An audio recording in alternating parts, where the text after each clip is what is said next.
এখানে কোনো রাজনৈতিক জমিদারি আমরা বরদাস্ত করব না। রাজনীতিবিদরা হবেন জাতির শ্রেষ্ঠ সেবক, এর বাইরে তাদের কোনো পরিচয় নেই।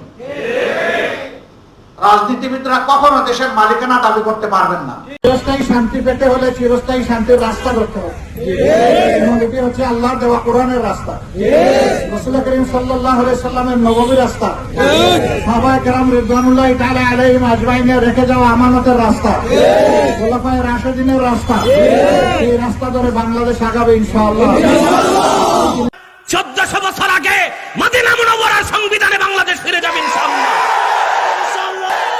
30 লক্ষ হিন্দুর রক্তের বিনিময়ে দেশ স্বাধীন হয় নাই, 30 লক্ষ মুসলমানের রক্তের বিনিময়ে বাংলাদেশ স্বাধীন হয়েছে। আপনাদেরকে সাক্ষী রেখে বলছি যে রাজনৈতিক দল হিসেবে কারো প্রতি আমাদের কোনো ক্ষোভ নেই, আমরা সবাইকে ক্ষমা করে দিলাম। এই মুহূর্তে আমাদের রাজনীতি আর নির্বাচনের না, এখন আমাদের রাজনীতি হচ্ছে বিপন্ন মানুষের পাশে দাঁড়ানো, শহীদ পরিবারের পাশে যাওয়া, যারা আহত হয়েছে তাদের সুচিকিৎসার ব্যবস্থা করা, এবং বন্যায় যে মানুষগুলো এখন কষ্টে আছে তাদের দুর্ভোগের অংশীদার হওয়া। তার পাশাপাশি আইন শৃঙ্খলা পরিস্থিতি রেস্টোর করা। সকল ধর্মের মানুষকে নিয়ে কোনো সংখ্যাগুরু সংখ্যালঘু আমরা মানি না, আপনারা কয়েকদিন ধরে দেখছেন। আমাদের পরিষ্কার বার্তা, এই দেশে আল্লাহ যাকেই পয়দা করবেন সে যে কোনো ধর্মের মানুষ হোক, সকলের অধিকার সমান। এখানে কোনো সংখ্যাগুরু নাই, এখানে কোনো সংখ্যালঘু নাই।